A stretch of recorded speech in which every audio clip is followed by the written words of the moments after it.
Hi everyone, I'm Drake, he, they, them, also known as the Lion Knight 42. Welcome to Roll for Perspective, a show where I sit down with content creators, DMs, artists, streamers, and more within the TTRPG space to discuss settings, systems, tips, and insights.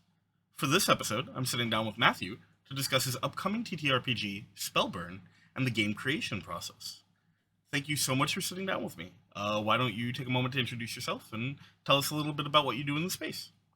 Thank you very much, Drake. Hello, everyone. My name is Matthew. I am the primary writer on the game Spellburn. It's been a 14-year project at this point, it's definitely a work of love. Um, my adjectives are he, him, and I have no idea what else to That's say. okay. Yeah, that's perfect. Okay.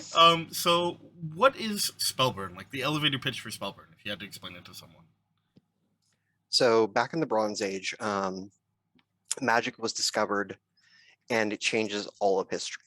Which culture discovered it? Who knows? They all, a lot of different cultures claim that they did, but nobody can prove who's who. History in the world, because it's based in our world, kind of morphs and goes towards our world's history and then away from our world's history. So changes will occur, and then it will mutate history in different ways.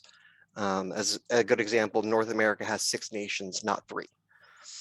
Um, and magic in Spellburn is very powerful, but very chaotic. It basically is like an energy in the whole environment that may just channel through themselves like electricity and form, with thoughts and motions into being a spell.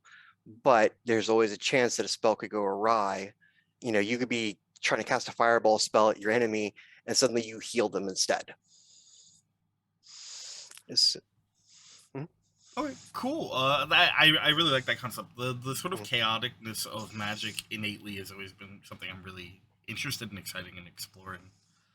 So with that, what sort of effects has it had on the way the world's developed? So historically wise, there's been a lot of effectual changes.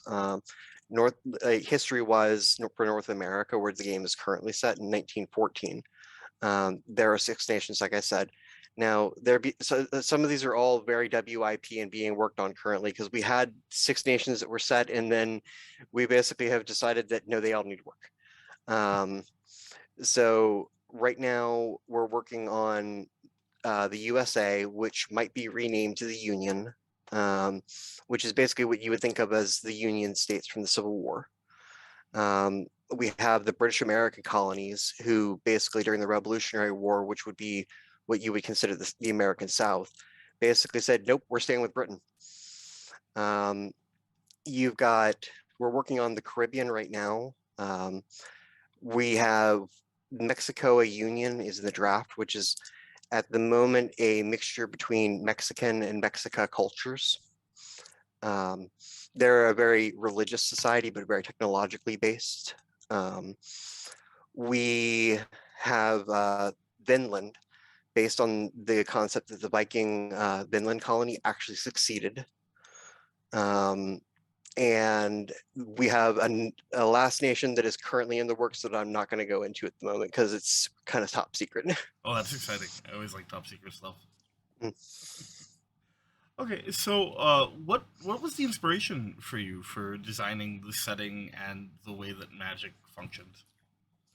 Originally, back in 2003, when I first came up with the idea for the whole magic system, it was a fantasy game, set in a fantasy world, and it was just kind of like, I was sitting there messing around with the concept of, well, what if, magic could be overpowered?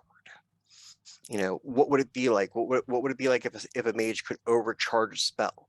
What would be the ramifications that would occur? And the game is actually named after the ramification for what happens when a mage overcharges the spell. Basically, it's kind of like electricity running through too low a voltage of a wire. It starts to burn out, and it does the same thing to a mage, otherwise known as spellburn.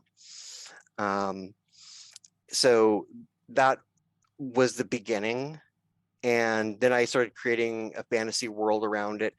And then I had a friend who actually convinced me to put it in the real world instead.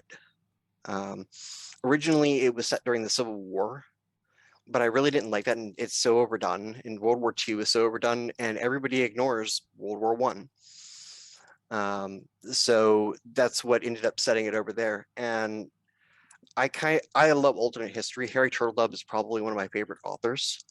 And I sat there and I was like, okay, so what happens if I introduce this crazy magic into the world in the Bronze Age? What happens to history? And what happens to cultures, and what happens to just interpersonal things between people? Yeah, and that's such an interesting thing to explore because again, these not to say that the introduction of magic is a small thing, but just thinking about how small things can impact so many major events. Something like magic just completely upends so much of the world as we know it, Mhm. It especially create back then. Yeah, it creates a huge domino effect that goes through. And in Spellburn, some cultures that didn't survive in our world did. Some cultures that never existed come into play. So that's one of the fun things about writing Spellburn is I get to basically sit there and look at all the history and go, okay, well, how can I mess with this? That's one of the best parts about anything alternate history.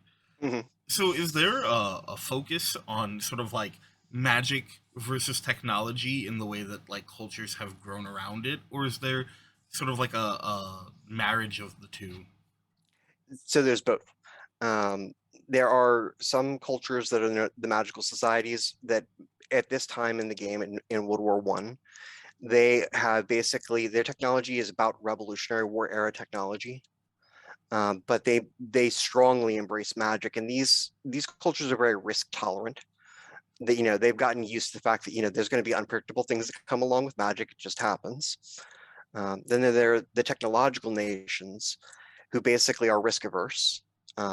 They have over the years put more and more effort into technology to the point that they're actually exceeding World War One tech a little bit because technology is stable. You pull that trigger on that rifle, it's going to shoot a bullet every time, kind of deal.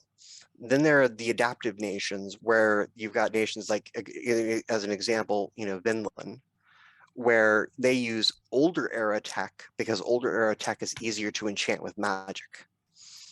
So they're running around like 1865 era, Civil War era tech in our world because enchanting a World War One rifle is pretty difficult, but enchanting an old musket rifle, it's not exactly like easy, but it's not exactly hard. Is that just because of the like complexity of the tool itself? Correct. Yeah, the more complex the tool is, the harder it becomes to enchant with magic. That makes sense. That's pretty cool. I like that a lot. So I know you've gone into it a little bit, and I know the game is still very like work in progress. Is there any Mhm. other like insights or looks that you could offer into some of the nations? Um, Unfortunately, I can only give you a little bit. Like the USA is a technological nation. Currently, we're in the process of rewriting all the nations. Like the USA doc just got to me from one of my writers yesterday. Oh man, And so I'm about to go through and do some serious editing. But then I realized there were certain things that affect how the USA was formed as a nation and as a government.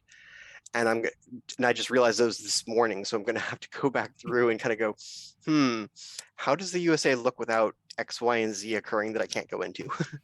right. Yeah, those rewrites can sometimes they're great because they allow you to expand on stuff, but also, oh man, Yeah, to have to just go over everything again sometimes is exhausting. I don't know. I like the editing process, but it also is one of those things where it's like you got to think about small little things. At least I do because of being a big alternate history fan of, so, what happens if, X happens? Would Y have ever happened? Is Y actually integral to the storyline? Kind of stuff. Right. So let's talk a bit about mechanics. Can you tell me a little bit about what the character creation process is like the system? So the character creation process is probably actually is actually probably the most complex section right now. We're trying to streamline it. The rest of the gameplay gets pretty smooth after you've created a character. But there are 24 classes in the game. Oh. Sorry, 25 classes that are divided into 5 categories. And you get to pick 3 classes off the bat. Everybody multi-classes in the beginning.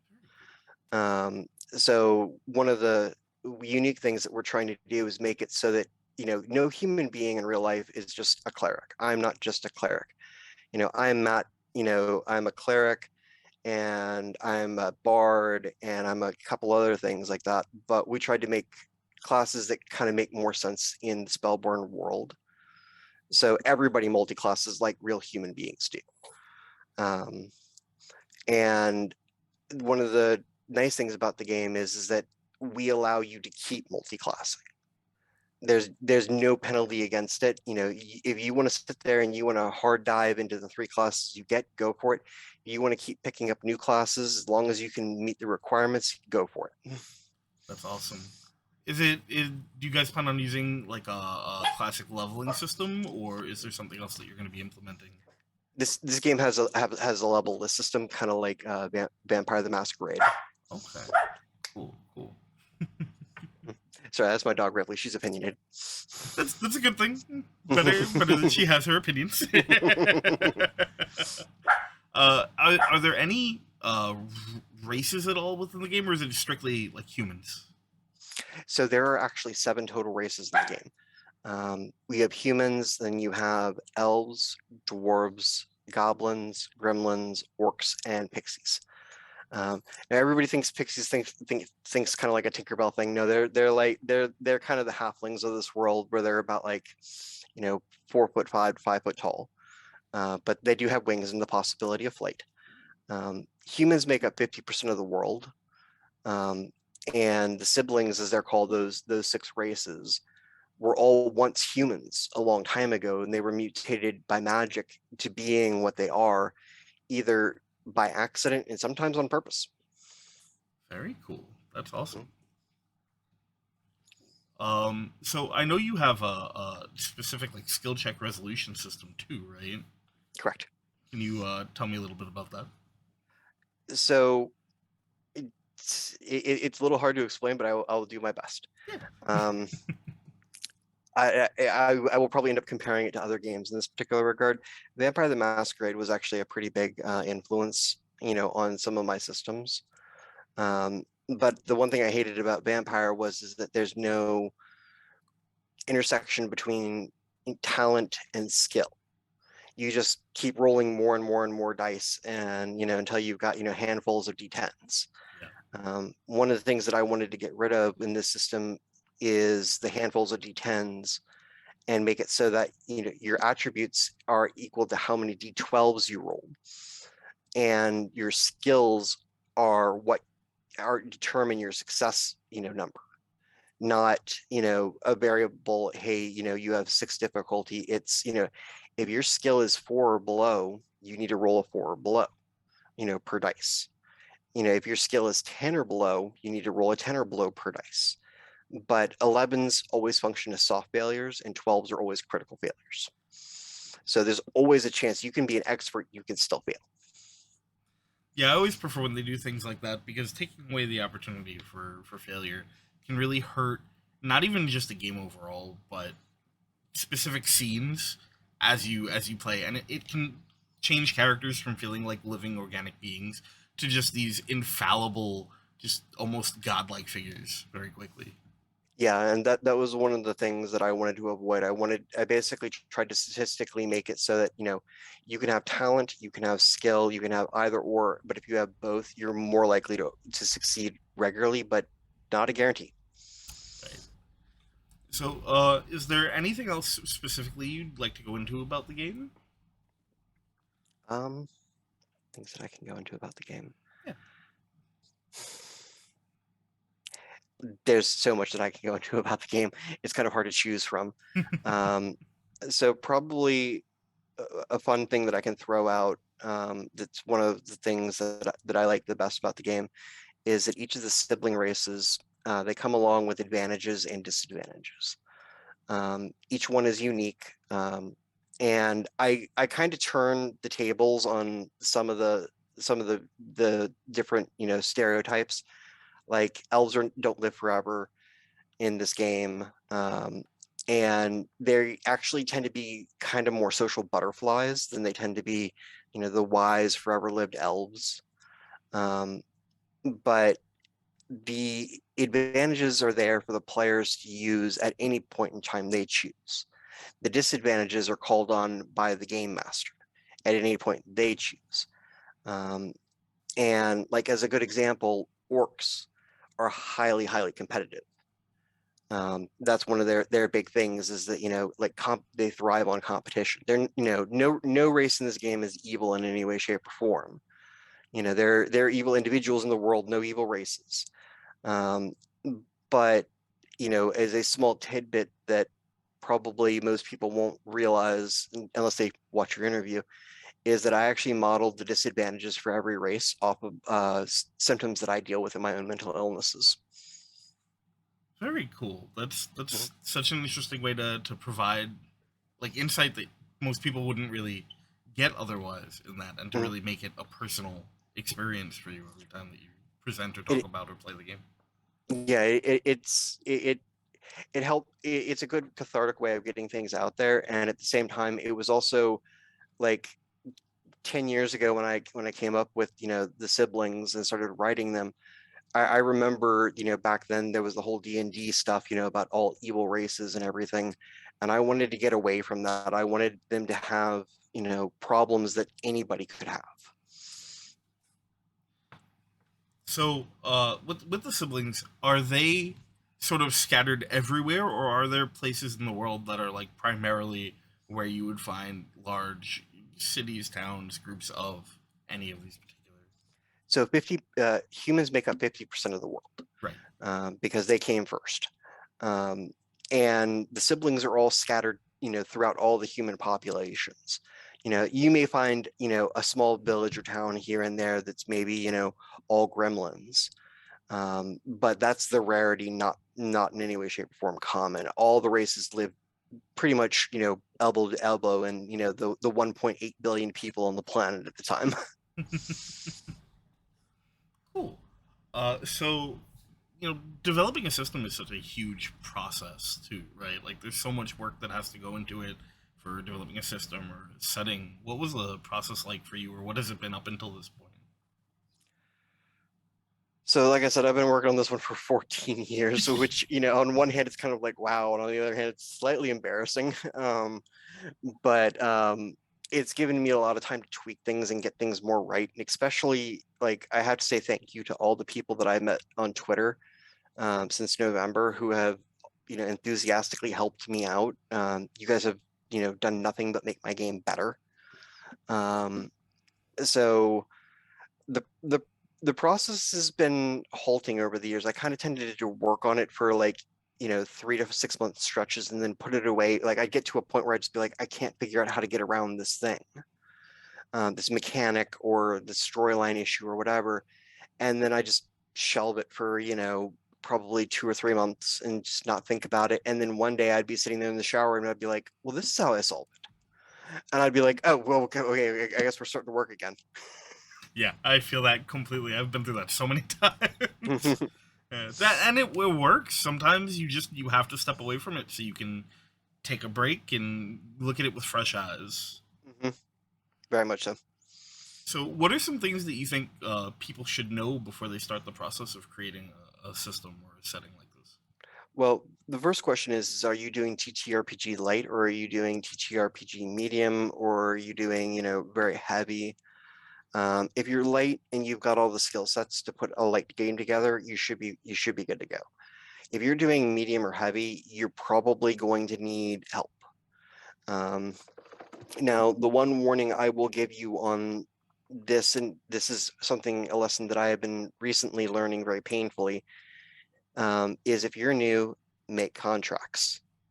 Make sure to get NDAs, make sure to get, work for hire releases, for writers agreements and stuff like that.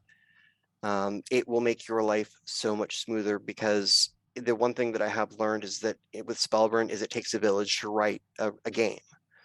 But make sure that you're protected too. Are there any resources that you would point to as being incredibly helpful for learning about or utilizing those processes? To be honest, I use Rocket Lawyer. So I guess they're getting a free plug from me. Um, but they their system is pretty much plug and play. It's very easy to use. I also look through a lot of websites. I do a lot of research on my own about legal stuff.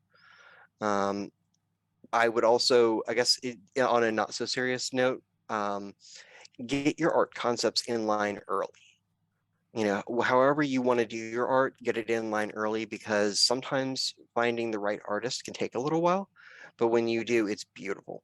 Like I just very recently found an artist to do the cover because I want to do the cover of the game in an Art Nouveau style. Um, and because Mucha is my favorite artist on the planet. Um, and it has taken me looking through several different people to finally find the right artist who in 3 hours of being contracted started coming out with beautiful things.